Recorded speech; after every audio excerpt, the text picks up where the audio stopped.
What if I told you that an extraterrestrial being, bleeding out in a Tennessee forest, explained heaven and hell in a way that churches have been hiding for 2,000 years? A wounded alien spoke directly into Hannah's mind and shattered everything she believed about salvation.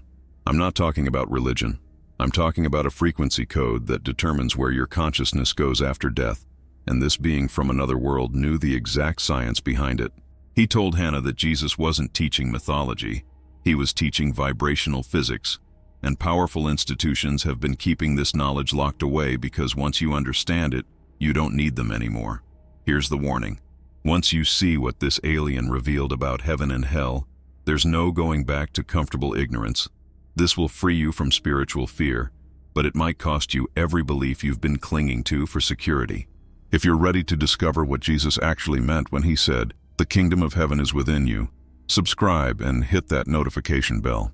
Because what happened to Hannah that stormy night will completely rewire how you see God, death, and your own soul. Now let me tell you how it all began. Spring of 2018. The wind scratched against the wet hills of Tennessee like fingernails on glass. Hannah Collins gripped the steering wheel tighter than she needed to, her knuckles white in the dashboard glow. 41 years old, and she felt ancient, hollowed out, like someone had taken a spoon and scraped away everything that used to make her feel alive. The hospital shift had been brutal. 16 hours of watching people suffer while she moved through the motions, checking vitals, administering medication, smiling that practiced smile that didn't reach her eyes anymore. She used to pray before every shift, used to believe her hands were instruments of something greater. Now she just showed up, did the job, went home. The secondary road stretched ahead like a black ribbon unraveling into nothing. Rain hammered the windshield in waves. Lightning flickered in the distance, briefly illuminating the dark shapes of trees bent by wind. She'd driven this route 1,000 times, knew every curve, every pothole. It was muscle memory now. Autopilot. The radio crackled with static. Some late-night talk show discussing things that didn't matter. She reached to change the station, but before her fingers touched the dial, the sound cut out completely. Just stopped. The sudden silence felt wrong, thick, like the world itself had stopped breathing. Hannah's heart kicked against her ribs. She didn't know why, just instinct. Something primal whispering that everything was about to change. Then the sky tore open. An orange flash ripped through the clouds, so bright it burned after images into her vision. Not lightning, something else. Something that fell with purpose, trailing fire and light as it plummeted toward the tree line, less than half a mile ahead. The impact lit up the forest like a silent explosion. Her car shuddered. The engine coughed once, twice, then died completely. Dashboard lights went dark. Headlights extinguished. The darkness that swallowed her was absolute, suffocating. Hannah sat frozen, hands still on the dead wheel, rain pounding the roof like desperate fists. Her breath came fast and shallow. Every logical part of her brain screamed to stay put. Lock the doors, wait for help. But there was another voice, quieter, deeper, the same voice that had made her become a nurse in the first place, back when she still believed healing meant something. Someone needs help. She didn't think, couldn't think. Her nurse's instinct took over before fear could stop her. She grabbed the flashlight from the glove compartment, tested it. The beam cut through the darkness like a blade. She pushed open the door and stepped into the storm. The rain hit her like ice, cold and sharp and real. The air smelled wrong, metallic, burnt, like lightning had struck steel, ozone so thick it coated the back of her throat. She swept the flashlight across the road, then toward the forest where that orange light had fallen. There, a faint glow pulsing between the trees, rhythmic, like a heartbeat. Her feet moved before she decided to move them. Down the embankment, into the woods. Branches grabbed at her scrubs. Mud sucked at her shoes. The rain turned everything into a maze of shadows and half-seen shapes. But that glow kept pulling her forward. Brighter now. Closer. Hannah pushed through a final wall of undergrowth and stumbled into a clearing that shouldn't exist. Trees lay scattered like broken toys. The ground was scorched black. And in the center, surrounded by twisted metal that might have once been something whole, something technological, lay a figure, not human. She stopped, flashlight beam trembling in her hand. Her mind tried to process what she was seeing and failed completely. The shape was roughly humanoid. Arms, legs, a torso. But the proportions were wrong. Too tall, too slender. And the skin, God, the skin was blue. Luminescent blue. Like someone had captured moonlight and woven it into flesh. Almost transparent. She could see veins of light pulsing beneath the surface. And blood. So much blood. But not red. Silver blue. Glowing. Pooling in the rain-soaked earth like liquid starlight. The figure wasn't moving. Hannah's training kicked in hard. She ran forward, dropping to her knees beside the impossible thing lying broken in the mud. Her hands hovered over the body, unsure where to start. No pulse to check. Nothing familiar. Just smooth, cool skin that felt like silk and stone at the same time. Then the eyes opened. Deep black eyes without pupils. Endless. Reflecting something that looked exactly like human sadness. And Hannah Collins, who had stopped believing in miracles years ago, heard a voice inside her mind that changed everything. The voice didn't come through her ears. It bypassed them completely, went straight into her thoughts like warm water poured directly into her skull. Gentle, careful, but undeniably there. Help me. The pain is only the shadow of light. Hannah jerked back, flashlight dropping from her hand. It rolled across the scorched earth, beam spinning wild. Her heart hammered so hard she thought it might crack her ribs. This wasn't real. Couldn't be real. Aliens didn't crash in Tennessee forests. Dead patients didn't speak telepathically in emergency rooms. This was exhaustion, hallucination, a mental break she'd been building toward for years. But when she looked down, the being was still there, still bleeding, still watching her with those impossible eyes that held depths she couldn't begin to measure. The wound in its chest pulsed with light, rhythmic and desperate, like a lighthouse calling for rescue. Fear screamed at her to run, but something else rose up stronger. The same stubborn compassion that had survived 16 years of watching people die. The part of her that couldn't walk away from suffering, even when she'd stopped believing suffering had meaning. "Okay," she whispered, not sure if she was talking to the creature or herself. "Okay, let me look." She retrieved the flashlight with shaking hands, knelt close again. The being's chest rose and fell, shallow, uneven. The wound was massive. Something had torn through flesh and whatever passed for bone beneath.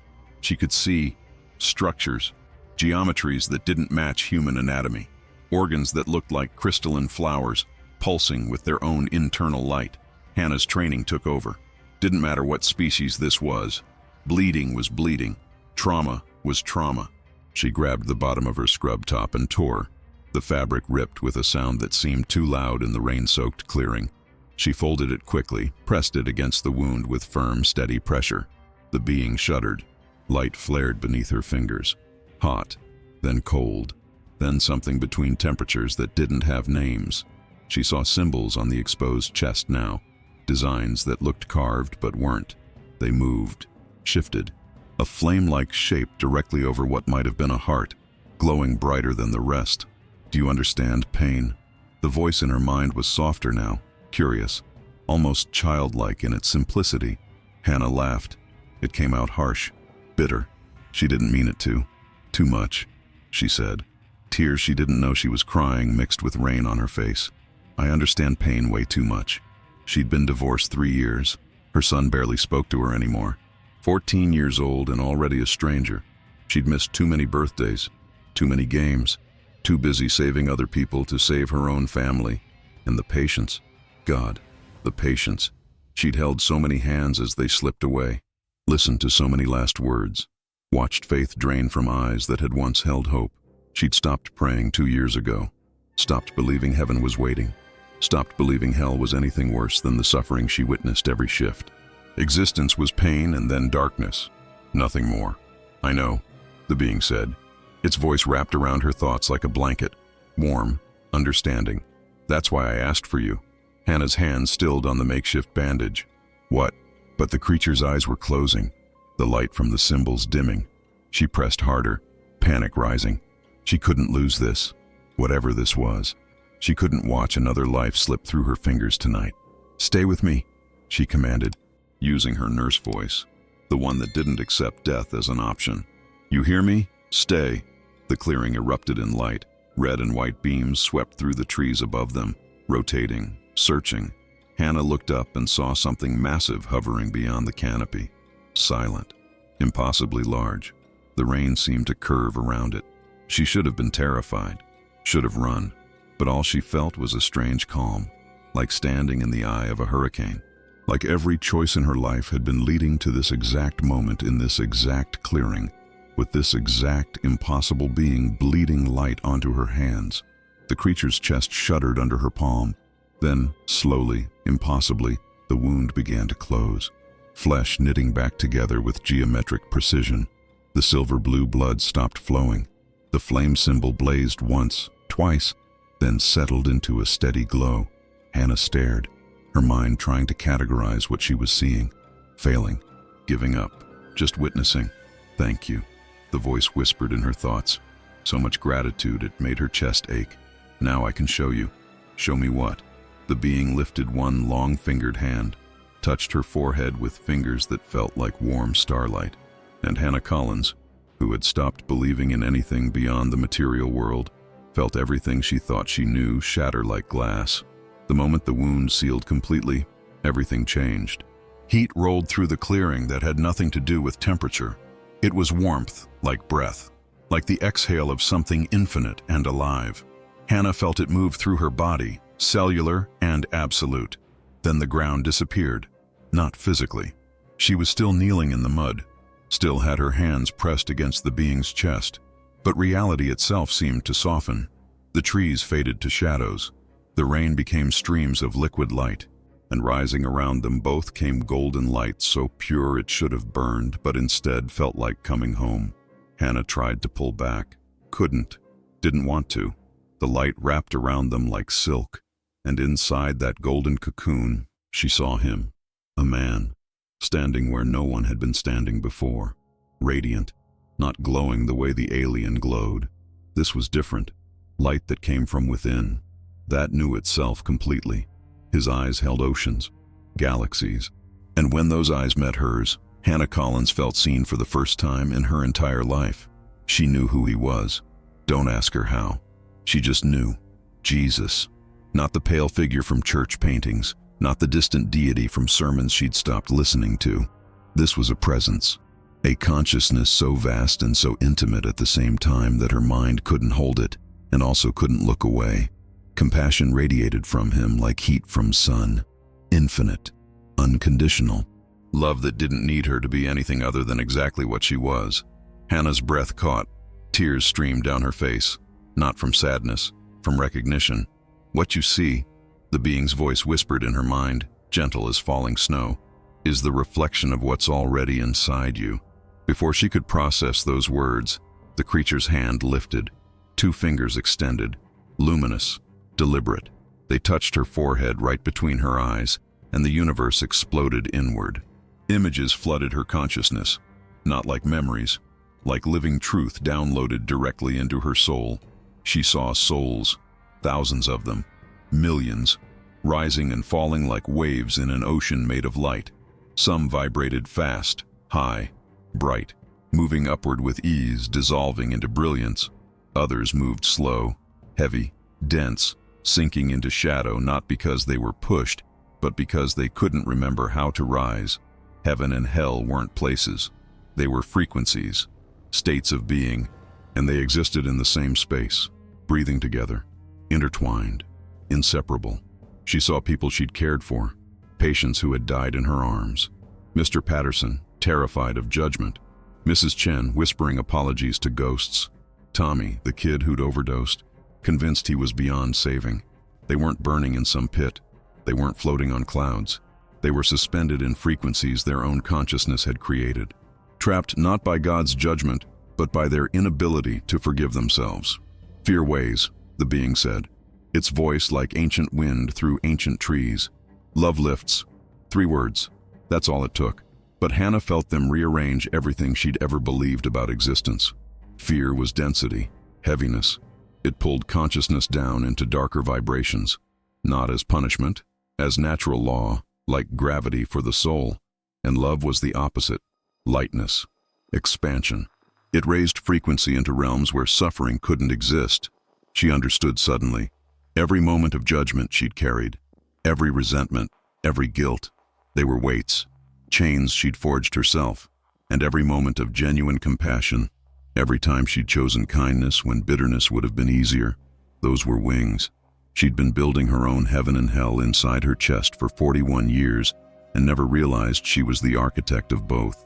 The rain stopped, just stopped. Drops hung suspended in air like diamonds. The storm itself seemed to pause, listening. Even the wind held its breath. Hannah looked at Jesus, still standing in that golden light. He smiled, not with his mouth, with his entire being. And she knew. This wasn't about religion, wasn't about rules or rituals or which building you prayed in. This was physics, spiritual physics, the mechanics of consciousness itself. Jesus had tried to teach this, had demonstrated it with every healing, every miracle. He'd shown humanity how to operate at the frequency of unconditional love. And in that frequency, matter obeyed, disease dissolved, death had no dominion, not because he was God's only son, but because he remembered what every soul forgets, that love is the fundamental force of creation. This is what he came to show us. Hannah whispered. Yes, the being said, not to worship him, to remember what he remembered, to become what he became. The vision began to fade, the golden light receding, Jesus' form dissolving back into pure presence. But before it vanished completely, he looked at her one last time, those infinite eyes holding hers with such tenderness it hurt and healed simultaneously. Then he was gone. The rain started again, gentle now, washing the clearing clean. Hannah knelt in the mud, body shaking with something between sobs and laughter. She'd spent years watching people die, years losing faith, years convinced that if God existed, he'd abandon this place. But she'd had it backwards. God hadn't left. She had, by forgetting, by letting fear lower her frequency until she couldn't feel the love that had always been there. This was revelation, the kind that splits your life into before and after. Heaven wasn't somewhere you went when you died. Hell wasn't somewhere you were sent. They were frequencies you inhabited right now, every moment, every choice. And love was the latter, the way to rise. Hannah opened her eyes, really opened them. The being was looking at her with something like recognition. Now you see, it whispered. Now you remember. And she did. Heaven help her. She finally did. The being shifted, sitting up slowly, grace in every movement despite the trauma its body had just survived. Rain dripped from its luminous skin like liquid diamonds. Those dark eyes studied Hannah with intelligence that made human genius look like child scribbling. I come from a plane, the voice began in her mind, each word careful, where matter obeys consciousness, not gradually, instantly. Thought becomes form, intention becomes reality. The gap you experience here between wanting and having, that gap doesn't exist where I'm from. Hannah's brain tried to categorize this, failed. How? Because consciousness is recognized as the fundamental force, not secondary to matter, primary. Matter is consciousness made visible. And when you truly understand that, reality responds accordingly. The being's hand moved through the air, fingers trailing light. Where I'm from, emotions aren't invisible things locked inside bodies. They're frequencies, measurable, tangible. Each feeling creates a specific vibration, and each vibration creates a world. Hannah thought of the hospital, the fear that saturated every room where someone was dying, the weight of it. And here? She asked. On Earth? Here, the being said, sadness coloring its voice. You call love heaven, you call fear hell. You treat them as destinations, places you go after death based on behavior. But that's not how it works. They're not places, Hannah whispered. They're states. Yes, states of consciousness, frequencies of being. Heaven is the vibrational state of unity, love without condition.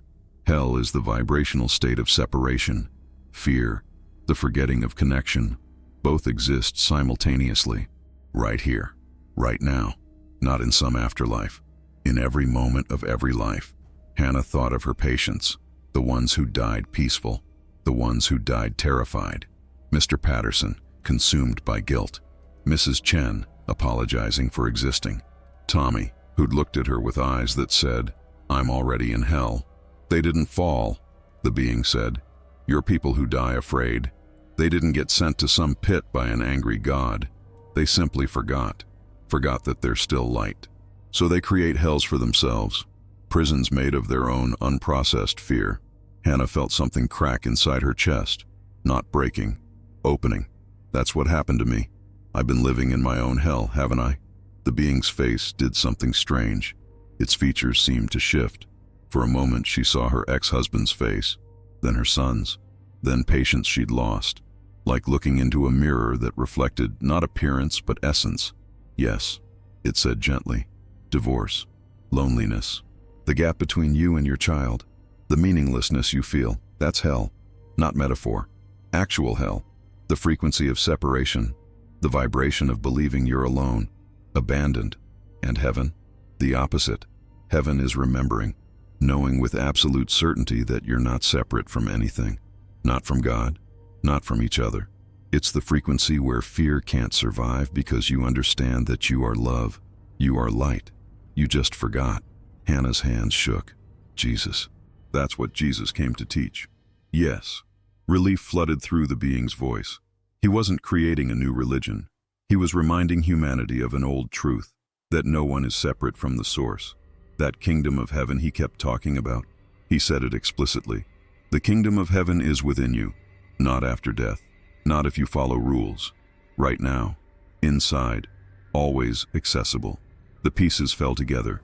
Every parable, every miracle, every teaching she'd dismissed as nice stories. They weren't mythology. They were instruction manuals. Jesus healing the sick wasn't divine magic. It was consciousness operating at such a high frequency that matter had to reorganize itself. He was showing us how to do it, Hannah said. The healings, the miracles. He was demonstrating what's possible when you operate from the frequency of unconditional love. Exactly. But institutions changed the message, made him the only one, the exception. Worship him, they said. Don't become like him. Because if people understood they had the same power, they wouldn't need the institutions anymore, Hannah finished. They'd be free. Free, the being agreed. And freedom is threatening to structures built on dependency. Hannah felt heat building in her chest. Not anger, something else. Embers of faith she'd thought were dead, suddenly catching flame. For years she'd prayed to a distant God, watched good people suffer and concluded the whole system was broken. But this made sense. Brutal, beautiful sense. She wasn't abandoned. She'd just been vibrating at the wrong frequency, operating from fear instead of love. And in that frequency, of course, life felt like hell. Not because God wasn't there, but because she couldn't perceive the presence that had always been there. The being watched her, seeing everything, judging nothing. Now you understand. Hell isn't somewhere you go when you die. It's what you experience when you forget your love. Heaven isn't earned through good behavior. It's what happens when you remember. Hannah looked up at this creature who had crashed into her life and shattered every comfortable lie. Tears streamed down her face, but she was smiling, really smiling. "Thank you," she whispered, "for reminding me." The being reached out, touched her heart with one luminous finger. She felt warmth explode through her chest, felt something dark and heavy dissolve, felt hell releasing its grip, felt heaven opening not somewhere above but right here, inside, where it had always been waiting. "Now," the being said softly, "you can help others remember too." And Hannah Collins, who had stopped believing in God, felt divinity moving through her like breath. "Close your eyes," the being said. Its voice in her mind was soft, patient, and breathe in compassion. Hannah hesitated. "I don't know what that means." "You do. You've done it 1,000 times. Every time you held a dying hand. Every time you chose to stay when leaving would have been easier. Breathe the way you breathe when you remember that suffering matters." She closed her eyes, drew in air, but this time she did it differently, consciously. She thought of Mrs. Patterson, alone in that hospital room, scared of the dark. She thought of the way she'd held that woman's hand and meant it, really meant it. She breathed with that same intention now. The air changed. It became golden, tangible, like breathing light instead of oxygen. She could feel it moving through her lungs, her blood, her cells. Vibrant, alive, conscious. Every emotion, the being continued, is a dimensional key, not metaphor, literal truth. Each feeling you experience creates a frequency, and each frequency opens a door to a different layer of reality. Hannah kept her eyes closed, kept breathing that golden air. "I don't understand." Hatred locks doors. It contracts, makes reality smaller, dense, limited. When you hate, you trap yourself in lower dimensions where separation seems absolute. Forgiveness opens, it releases the density, lets you access higher frequencies where compassion becomes possible, even for those who caused you pain. The golden air pulsed. Hannah felt something shift in her chest, old anger loosening its grip, and love expands. It doesn't just open doors, it dissolves walls. When you love without condition, you access the highest frequencies, where separation is revealed as illusion, where you see that every soul is you. Images flooded Hannah's mind, faces she knew. Michael, her ex-husband, Sarah from the nurse's station who always had something critical to say, Tom, the doctor who'd belittled her, her son, who looked at her now with such distance, but she saw them differently, saw the frequencies they operated from. Michael trapped in fear, lashing out because he didn't know how else to feel safe. Sarah locked in judgment because being critical felt like control. Tom wearing arrogance like armor because underneath he was drowning. Her son just scared of being abandoned again. They weren't enemies. They were souls vibrating at frequencies created by their own unhealed wounds. Heaven and hell, the being said gently, coexist inside the same heart. Yours, mine, everyone's. They're not places you go after death. They're frequencies you inhabit right now. Hell is operating from fear, hatred, separation. Heaven is operating from love, forgiveness, unity. And you choose. Every moment, a memory surfaced. Sharp, painful. The night Michael had left. The things she'd screamed at him. The hatred that had felt righteous. It stabbed through her chest now like hot iron. But as the memory played, something impossible happened. The pain transformed. The iron became light. She saw Michael's face that night with new eyes, saw his own fear, his own pain. The hatred dissolved, not into nothing, into understanding, into forgiveness. The being was showing her, even suffering could be alchemy. Even hell could be transformed if you were willing to change the frequency. More memories came, faster now. Every mistake she'd made, every person she'd failed, every moment of cruelty or coldness. Each one hurt, burned, but she stayed with them, breathed compassion into them, watched them transform from shame into wisdom, from hell into heaven. Hell is forgetting, the being whispered, forgetting that you're connected, that you're love, that you have the power to choose your frequency. Heaven is remembering, waking up to the truth that separation was always illusion, that you were never alone, never anything less than light temporarily forgetting how to shine. Hannah opened her eyes. Tears streamed down her face, not sad tears, something deeper, like crying for every lifetime she'd forgotten, for every moment she'd chosen fear instead of love. The being watched her. You understand now? I do, Hannah whispered. God, I do. She'd spent 41 years at war, with herself, with others, with life itself, and all of it had just been hell, self-created, self-sustained. Hell made of nothing but forgotten truth and chosen fear.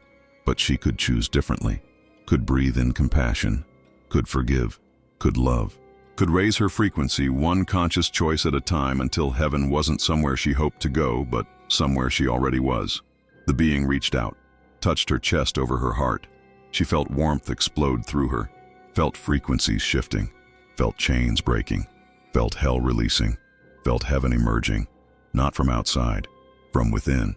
Now you know, the being said softly. Now you can teach others. Hannah collapsed forward, sobbing, but she was smiling, laughing, feeling lighter than she'd felt in decades. She'd come back from a war, and she'd won, not by fighting, by remembering, by choosing love. Morning came slowly. Dawn light filtered through the trees in soft silver rays. Hannah hadn't slept. Too much had changed. She sat watching the being as it breathed in silence. It was healing. She could see it somehow. The luminescence of its skin growing brighter, the symbols on its chest pulsing with steady rhythm. Whatever had been damaged was repairing itself. We should get you somewhere safe, Hannah said. The being's eyes opened. Thank you. Hannah helped it stand. The being was taller than she'd realized, almost 7 feet, but light. She shrugged off her jacket, wrapped it around those luminous shoulders. Ridiculous, really, like trying to clothe starlight. They walked to her car together. The forest felt different now, more alive. Every tree seemed to hum with its own frequency. The storm had washed everything clean. The car started without protest. Hannah pulled onto the road, driving slowly. The being sat in the passenger seat, looking out at the Tennessee hills with an expression she couldn't read. The road itself seemed different. The same asphalt, the same curves, but somehow lighter, more vibrant. Hannah understood. It wasn't the road that had changed. It was her. She was seeing with different eyes now. At a stoplight, the being reached out, touched her hand on the gear shift. The contact sent a pulse through her chest, like her heart had just remembered how to beat properly. Love is the medicine the universe recognizes, the being said. Not the medicine humans invented, the medicine that exists at the fundamental level of reality. When you heal from love, you're not just treating symptoms. You're changing frequencies, reminding cells of their original template. That's what Jesus did. Hannah thought of her hands on patients.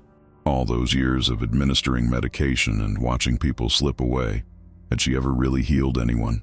You healed more than you know, the being said. Every moment you offered genuine compassion. Every time you held a hand and meant it. You were applying the medicine. You just didn't realize it. She remembered praying, years ago, before cynicism had settled in. She'd pray before shifts, ask God to work through her hands. Those prayers had felt hollow eventually, empty ritual. They mattered, the being said. Every single one. Prayer isn't begging an external God for favors. Prayer is aligning your frequency with the source frequency. When you do that, you become a channel. Healing flows through you. Hannah felt those old prayers stirring, coming back to life. Not the rote memorized versions. Something deeper, more real. Heal by remembering, the being said. Its voice echoing inside her like a bell. Save by reminding them that they're light. Consciousness expressing as form. And consciousness can always choose to change frequency. Always choose to heal. The words settled into her bones. She was a nurse. That hadn't changed. But what nursing meant had transformed completely. She wasn't just managing bodies anymore. She was working with frequencies, with consciousness itself. The being smiled. Hannah felt it more than saw it. That smile was pure peace, complete acceptance. "Thank you," Hannah whispered, "for showing me." "You already knew," the being said. "I just helped you remember." Then something shifted. The being's body began to change, the solid form becoming translucent, edges softening like watercolor bleeding into paper. Hannah pulled the car over, heart racing. "Wait, what's happening?" "It's time," the being said, its voice already distant. "My vessel is healed enough, and you're ready now." Ready for what? To do the work, to heal by remembering. The being's form was dissolving, becoming mist. Blue, luminous mist that smelled like ozone and something beautiful she couldn't name. The jacket fell through the mist, landing empty on the seat. "Don't go," Hannah said. "Please, I have so many questions." "You have all the answers," the being said, its voice now just a whisper, fading. "Love is the answer to every question. Love is the frequency that heals, that transforms. Remember that. Teach that. Live that." The mist rose through the roof like it wasn't there. Hannah burst out standing on the empty road, watching as blue smoke spiraled up into the sky. Higher, higher, until it disappeared into clouds turning pink with sunrise. She stood there for a long time, breathing, feeling, knowing that nothing would ever be the same. Heal by remembering, save by reminding. She got back in the car, put her hands on the wheel, and for the first time in years, she prayed, really prayed, not begging, not asking, just aligning, tuning her frequency to love. And something answered. She felt it, warm, present, eternal, not outside her, inside, where it had always been. Hannah smiled, started the car, and drove toward the hospital. Everything was different now. Everything was beginning. Hannah stood on the side of the road, watching the being's body transform into something beyond matter. The solid form she'd bandaged was dissolving, cell by cell, becoming pure energy right before her eyes. It started with the edges. The outline blurred like heat shimmer on summer asphalt. Then the blur became luminous, white fire that didn't burn. It spiraled upward from the feet, the legs, the torso, beautiful and terrible at once. The symbol on its chest, that flame-shaped mark, suddenly blazed. bright enough that Hannah had to shield her eyes. A beam of pure white light shot from the being's chest straight up into the clouded sky. It pierced through the gray clouds like tissue paper, creating a column of brilliance that seemed to reach space itself. Hannah stumbled backward. Her legs hit the car bumper. She couldn't move, couldn't breathe. This was sacred, holy. She was watching something cross the boundary between physical and infinite. Her human brain had no category for this. The clearing erupted with light, pillars of it, columns of pure radiance appearing from nowhere, standing like sentries in a circle. They looked like doorways, portals, each one humming with a frequency she could feel in her bones. Through them, she thought she saw other places, other dimensions, realities stacked like pages in a book. The being's form was almost gone, just a vague suggestion of shape wrapped in spiraling white fire. But the voice came one last time, clear, resonant. Hannah couldn't tell if it was the being speaking or something larger. Nothing dies, everything just changes tone. The words settled into her chest like seeds planted in good soil. Death wasn't ending. It was transformation, a shift in frequency, a change in the note being played. The same consciousness, just vibrating at a different speed. She thought of every patient she'd watched slip away, every hand that had gone cold in hers. They hadn't ended. They'd just changed frequency, moved to a different octave, gone somewhere she couldn't follow yet. But not gone, never gone. Tears streamed down her face. She was laughing and crying at the same time. Grief and joy mixed so thoroughly she couldn't tell them apart. The white fire consumed the last visible trace. For a moment, the entire clearing was nothing but light, blinding, absolute. Hannah felt it wash over her like a wave, felt it move through her, change something fundamental. Then the light collapsed inward, imploded. The beam cut off, the pillars vanished. Silence rushed back in like water filling a vacuum. Rain began to fall, soft, gentle, not the violent storm from last night. This was tender, reverent, like the sky itself was crying. The drops hit the scorched earth and steamed slightly, washing away the char, making the ground clean again. Hannah walked forward on shaking legs, to the exact spot where the being had been. The grass was gone, the earth dark, but there, right in the center, something remained. A stone, about the size of her palm, blue, luminous blue, shaped like a flame. The same symbol from the being's chest. It was warm to the touch, not hot, just warm, like it held a heartbeat. She picked it up. The moment her fingers closed around it, she felt energy shoot up her arm, into her heart, spreading through her body. Connection. The stone was connected to the being somehow, a piece left behind, a reminder that this was real. Hannah pressed it against her chest, right over her heart. She would keep it there, always, a living memory, physical proof that her life had been split into before and after. The silence that followed had texture, depth, like silence wasn't the absence of sound but the presence of something too subtle for ears, a song playing at frequencies just beyond human hearing. She stood there in the gentle rain, holding the blue stone, feeling everything and nothing at once. The being was gone, but it wasn't gone. It was in the stone, in her memory, in the frequencies it had taught her to hear. Hannah looked up at the sky. The clouds were breaking, dawn light spilling through in golden shafts. A new day. She was not the woman who'd driven down this road last night. That Hannah had died in this clearing, been transformed, changed tone. This Hannah knew things the old one hadn't, knew that heaven and hell were frequencies, that love was medicine, that consciousness created reality, that nothing ever truly died. She smiled, despite the tears, despite the overwhelming weight and lightness of what she now carried. She finally understood, finally remembered. She would never be the same, could never be the same. Hannah walked back to her car, put the stone in her pocket where she could feel its warmth, got in, started the engine. The radio came on, but it sounded different now. Everything sounded different. The whole world was singing and she could finally hear it. She pulled onto the road, heading toward home, toward the hospital, toward whatever came next. The being had gone home, but it had left her something more valuable than gold. It had left her remembering. 3 days later, Hannah walked through the automatic doors of Johnson City Rural Hospital. Same building, same fluorescent lights, same smell of antiseptic, But she might as well have been stepping into another dimension. Everything looked different. The beige walls hummed with subtle energy.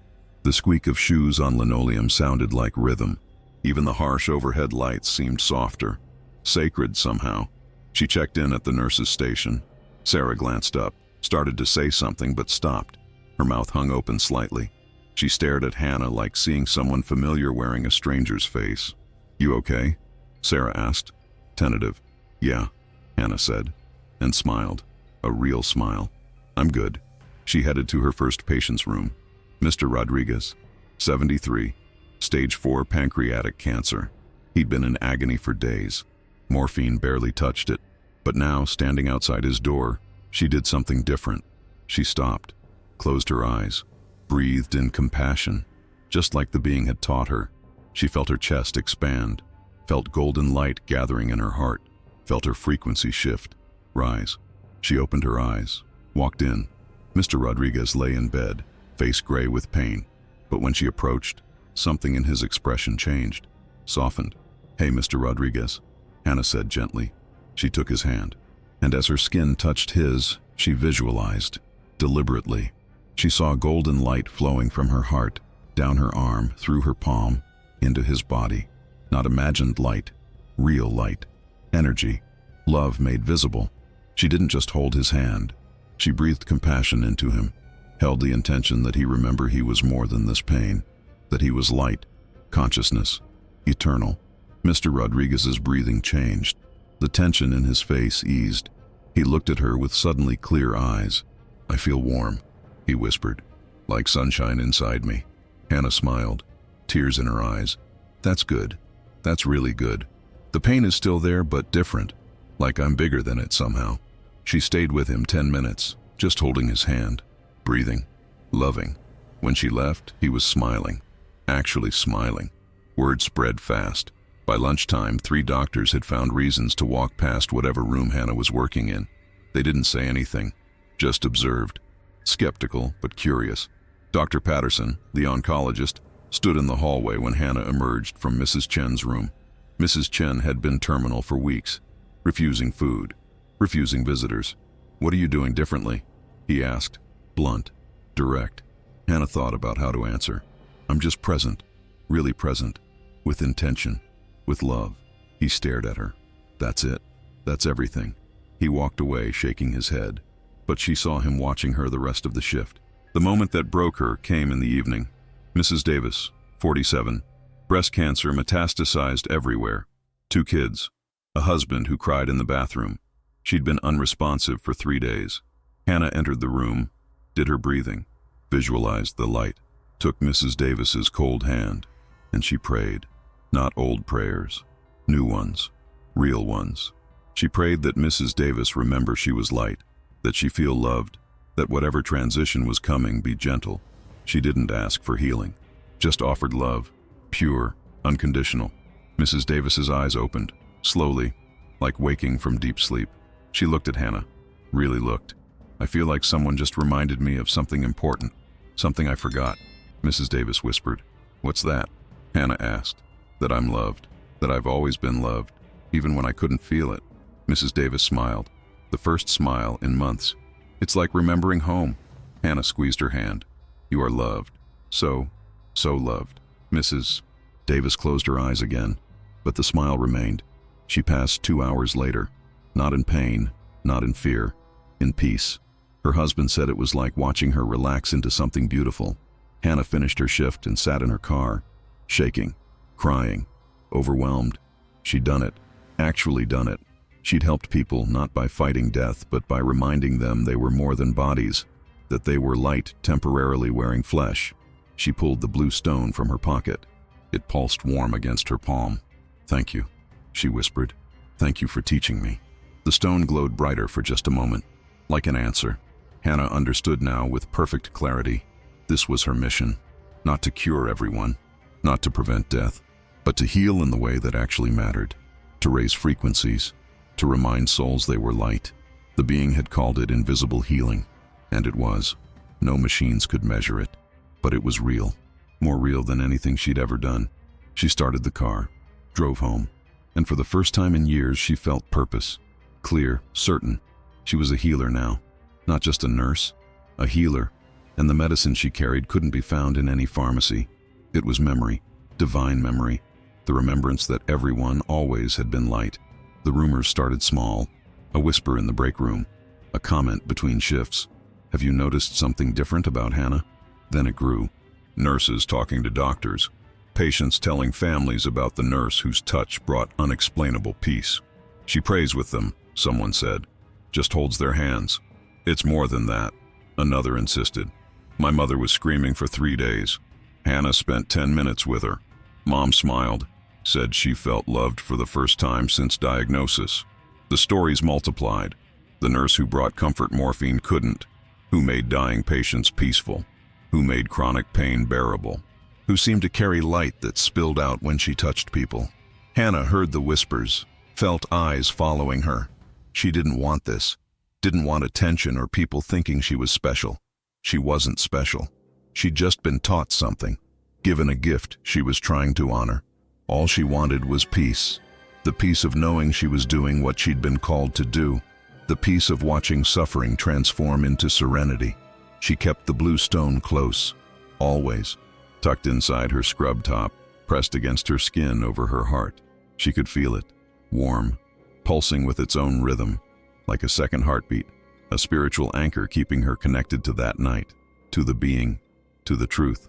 Sometimes she'd touch it through fabric during difficult moments, feel its warmth spread through her chest. Remember, the being's voice, the golden light, the understanding that heaven and hell were frequencies. The moment everything changed came during a code blue. Mr. Thompson, heart attack. The crash cart arrived. Dr. Patterson started compressions. Hannah assisted. She placed her hands on Mr. Thompson's arm to stabilize it for the IV, and as she did, she breathed, consciously, in compassion. She visualized golden light flowing from her heart into his body, not preventing death, just offering love, frequency. Dr. Patterson glanced up during compressions. His hands stilled. He was staring at Hannah's hands. His face went pale. "Did you see that?" He whispered to the nurse beside him. "See what?" He shook his head, resumed compressions, but kept glancing at Hannah, like he was seeing something impossible. They got Mr. Thompson back. Stable rhythm. As the team dispersed, Dr. Patterson pulled Hannah aside, his expression strange, confused, almost frightened. "What did you do?" he asked quietly. "I just held his arm for the IV." "No." He stared at her. "There was light, golden light, around your hands. I saw it." Hannah's heart kicked. The stone pulsed once, warm. "I don't know what you think you saw," she said gently, "but I'm just doing my job." Dr. Patterson studied her face. Finally, he shook his head. "I'm a scientist. I don't believe in things I can't measure, but I saw what I saw." He walked away, troubled. Hannah stood in the hallway, trembling. It was one thing to know the truth privately, another for it to become visible. She touched the stone. "What now?" she whispered. No answer came. Just warmth. Just the steady reminder that she was doing exactly what she was meant to do. That night she dreamed. Deep, vivid, more real than waking life. She was back in the clearing, sky clear, stars everywhere, and standing before her, wrapped in white fire, was the being. "Hannah," it said, the voice warm as summer sun. "You're really here. This isn't just a dream. Dreams are real, just different frequencies. I can reach you easier here." Tears on her face. "I miss you. I miss what you taught me. I'm trying, but I don't know if I'm doing it right." The being smiled. "You're doing perfectly. Keep remembering, that's all. Keep choosing love. Keep breathing compassion. Keep reminding them they're light. But people are starting to notice. Let them see." The being's voice was firm but kind. "The world needs witnesses, needs proof that love is real, that healing is possible. You're not just helping individuals. You're shifting the frequency of the entire hospital. Every gesture of love creates ripples. Each time you touch someone with love, you illuminate a hell, their personal hell, the frequency of fear they've been trapped in. You show them there's another way." Hannah felt the truth settle into her bones. "So I just keep going?" "You keep remembering. That's the work. Not performing. Just remembering that you're love, that they're love. You remind them. That's everything." The dream began to fade, the being dissolving into light, but the voice remained. I'm always with you, in the stone, in the frequency, in the love you carry. You're never alone, Hannah. She woke in her bed, face wet with tears, grateful tears. The stone under her pillow was warm, pulsing, alive. Hannah got ready for work, drove to the hospital as dawn broke, and when she walked through those doors, she saw it differently, not as a building, as a temple, a place where souls came to remember, where suffering could transform into wisdom. The hospital was becoming sacred, not because of the building, because of what was happening inside it, the frequency shifting, the darkness being illuminated, one patient at a time, one moment of compassion at a time. And Hannah walked those halls like a priestess in a temple, quiet, humble, powerful beyond measure. The invisible testimony continued, growing stronger, spreading wider, changing everything. The call came at 3 a.m. Hannah was already awake, lying in bed with the blue stone warm against her palm, thinking about Mrs. Davis, about how peaceful her passing had been. Her phone buzzed. The hospital. "We need you." Mr. Patterson just coded. The same Mr. Patterson whose wife she'd comforted months ago. The man who'd been so afraid of judgment. She'd thought he was stable, improving. Hannah, dressed in the dark, drove through empty streets, prayed the whole way. "Let me be love. Let me be presence. Let me remember so he can remember." She arrived to find the code team working.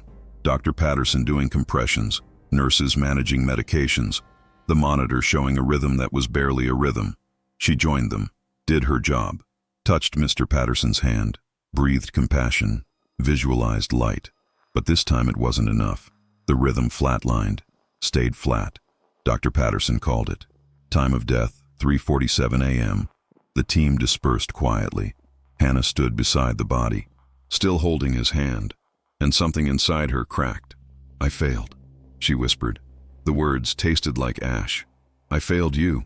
The old weight came rushing back, the weight she'd carried for years before the being, the crushing certainty that nothing she did mattered, that suffering won, that love wasn't enough, that she was powerless.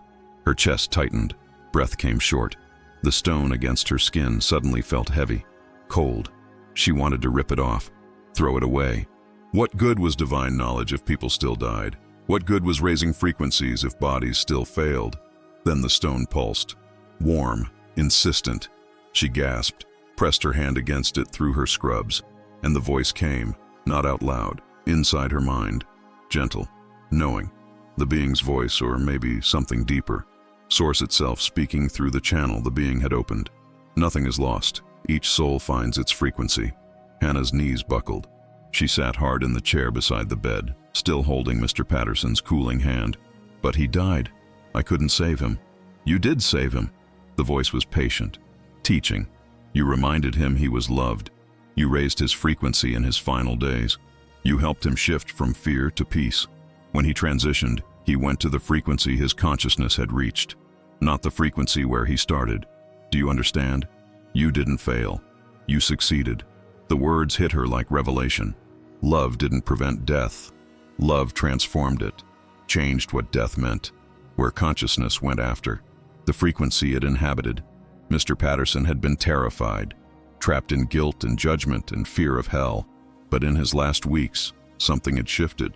She'd seen it, the way he'd relaxed, started smiling, told his wife he forgave himself. That had been the work, not keeping him alive, helping him rise in frequency before the transition. "The pain that destroys you," the voice continued, "can make you deeper, can crack you open so more love can flow through. Don't run from it. Let it refine you." Hannah thought of the being's words in the clearing.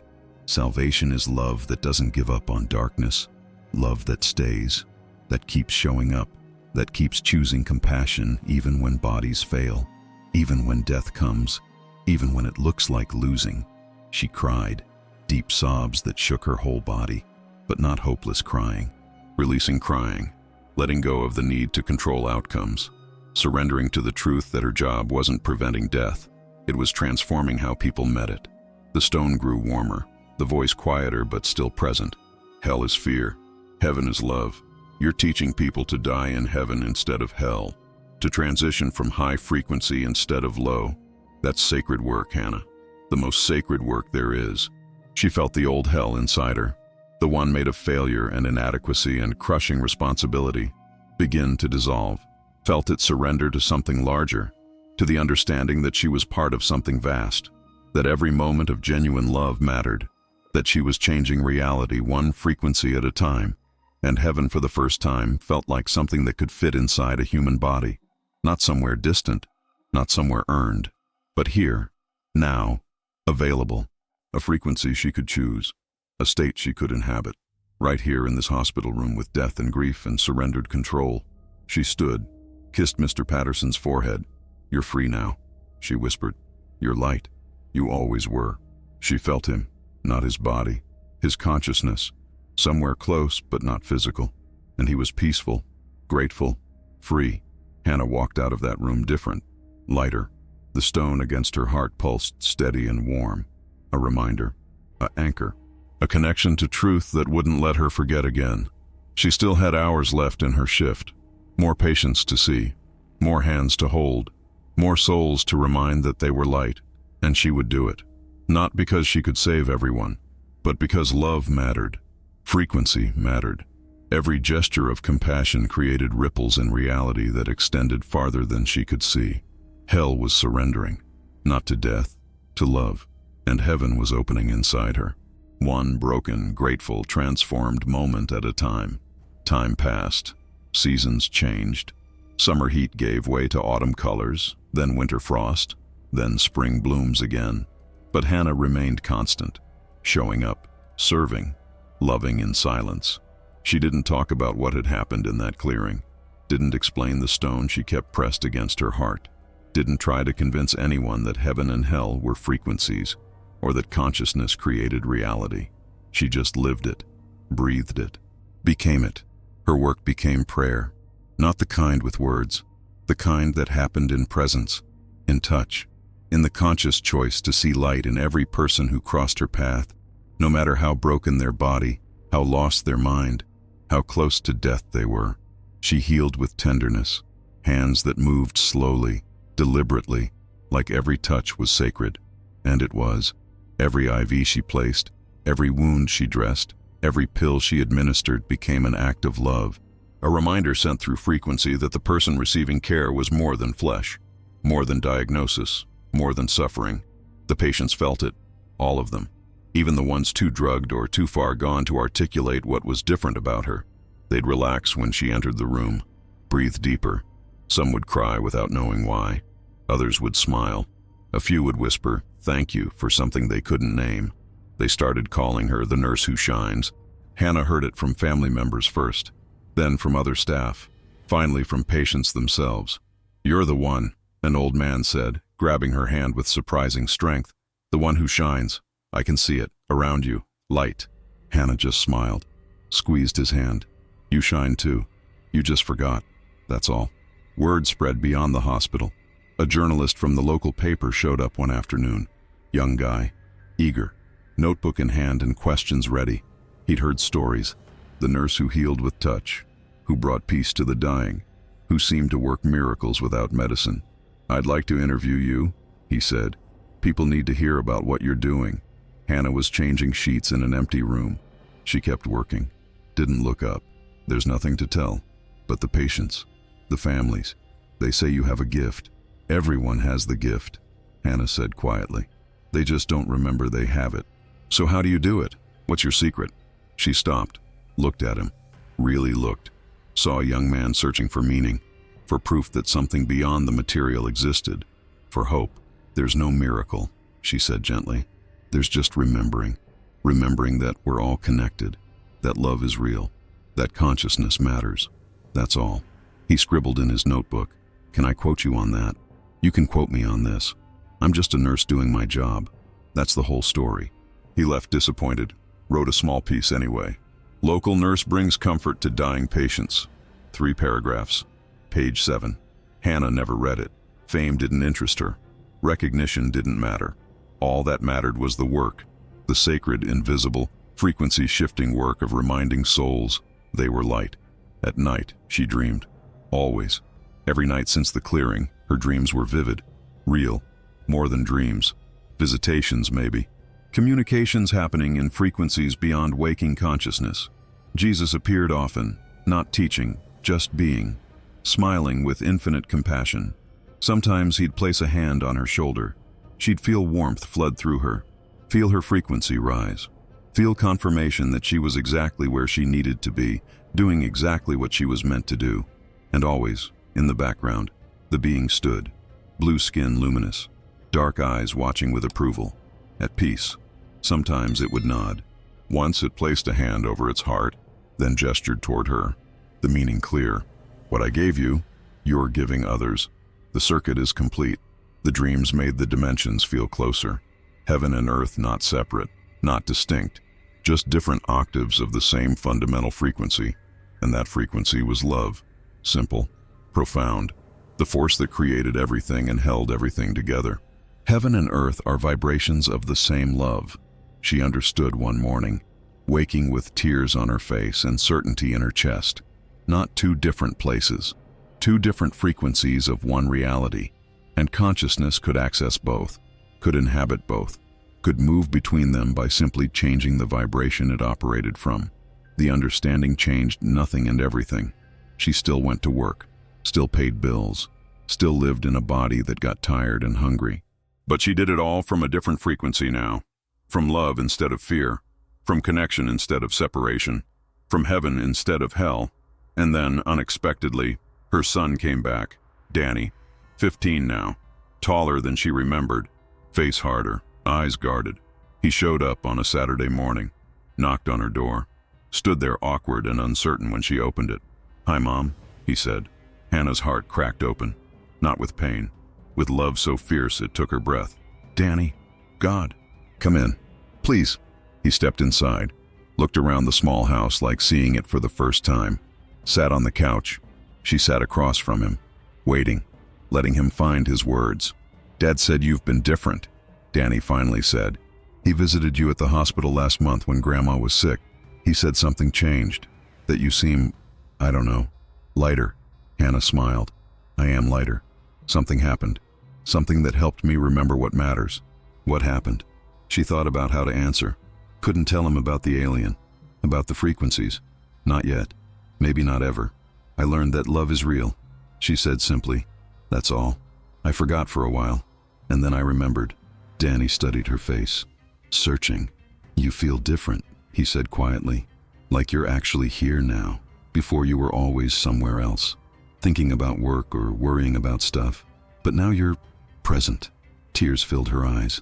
"I'm so sorry, Danny, for all the times I wasn't present, for choosing work over you, for missing so much of your life." He looked down, nodded. "It hurt, a lot. I know, and I can't undo it. But I'm here now, really here, if you'll give me a chance." He looked up, and she saw it. Saw the little boy who used to run into her arms, the child who'd loved her before life got complicated, before divorce and resentment and distance built walls between them. He was still there, under the armor, under the hurt. "Yeah," Danny said, voice thick. "Yeah, okay." Hannah stood, walked to him, opened her arms. And when he stood and let her embrace him, she felt it, felt the frequency shift, felt old wounds beginning to heal, felt love doing what love does, dissolving hell, creating heaven. She held him and cried, and he cried too, both of them releasing years of accumulated pain, letting it transform into something new, something lighter. "I love you," she whispered into his hair. "I never stopped, even when I was lost, even when I failed you. I never stopped." "I love you too, Mom," he said, and meant it. They sat together the rest of the morning, talking, really talking, for the first time in years. And Hannah understood. This was part of it too, part of the healing she'd been called to do, not just in the hospital, in her own life, in her own relationships, healing the hell she'd created through absence and fear, choosing heaven through presence and love. The being had been right. Every gesture of love illuminated a hell, including her own. And now, holding her son, feeling connection restore what separation had broken, she knew this was the work, all of it, every moment, every choice, every breath. Spring returned, 1 year since that impossible night. Hannah drove to the clearing on a Saturday afternoon, soft rain falling, the kind that felt like blessing instead of storm. She parked where she'd parked that night, walked into the forest following a path that felt familiar now, sacred, like walking a pilgrimage route worn smooth by centuries of seekers. The clearing looked different in daylight, smaller somehow, more ordinary. Trees had grown back where they'd been shattered. Grass covered the scorched earth, but traces remained, if you knew where to look, if you'd been here when the impossible happened. Hannah knelt in the center, right where the being had lain bleeding light. The ground still held a faint blue glow, barely visible, like memory embedded in soil, like the earth itself remembered what had happened here. She reached into her pocket, pulled out the blue stone. It had been her constant companion, her anchor, her reminder. But now, kneeling here, she understood it was time. Hannah placed the stone on the earth, right in the spot where she'd found it, completing the circuit, returning what had been given. "Thank you," she whispered. Rain fell soft on her shoulders. "Thank you for finding me, for teaching me, for reminding me what I'd forgotten." She took a breath, felt tears mixing with rain on her face. "I learned that heaven begins when we stop fearing, when we choose love instead of running from darkness, when we remember we're light." A warm breeze moved through the clearing, impossible in the rain, but there it was, wrapping around her like arms, like embrace. And the voice came, not from outside, from inside, from everywhere. "Hell ends when we love, when we stop judging, when we forgive, when we see that separation was always illusion." Hannah smiled, looked up. Rain fell like liquid silver, beautiful, alive, conscious. The thunder rumbling in the distance didn't sound threatening. It sounded like music, like ancient song sung by the earth itself. "Will I see you again?" she asked, not sure if she was talking to the being or God or the universe or all of it at once. "You see me always, in every act of love, in every moment of compassion, in every choice to remember instead of forget. I'm not separate from you, Hannah. I never was." She felt it, the truth of it. The being hadn't come from another world to teach her. It had come to remind her of what she already knew, what every human already knows, but forgets.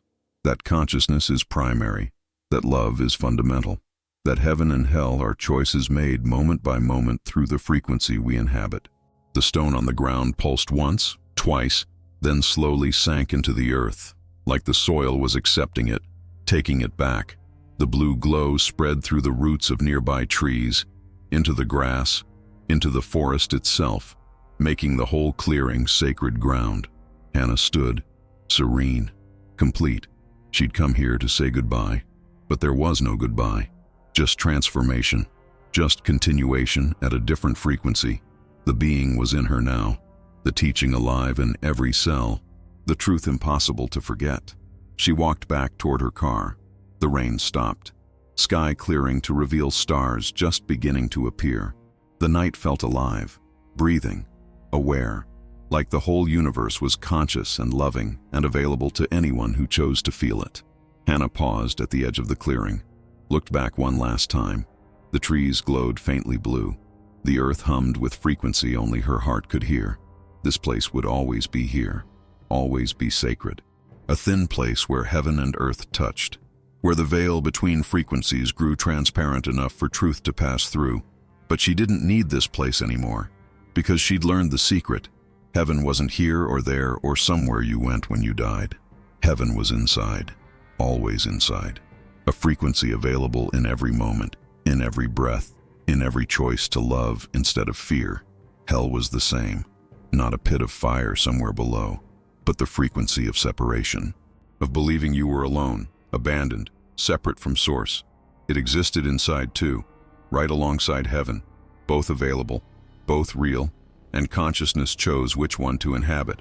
She got in her car, drove home, and every mile felt like prayer, like gratitude, like living proof that transformation was possible, that humans could wake up, could remember, could choose heaven while still wearing flesh and breathing air and living ordinary lives.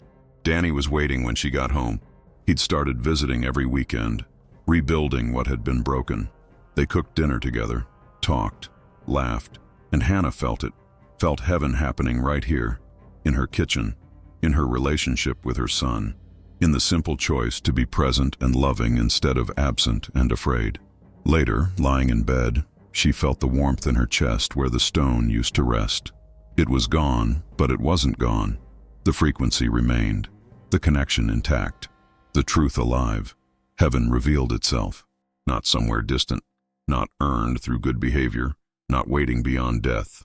Here, now, inside, where it had always been, where it would always be. All she'd ever needed to do was remember, choose love, breathe compassion, raise her frequency one moment at a time, and hell dissolved. Heaven emerged. Simple, profound, available to anyone willing to stop running from fear and start remembering they were light. Hannah closed her eyes, smiled, and slept in perfect peace, dreaming of blue fire and golden light and a universe that was always, always love learning to see itself. The end and the beginning.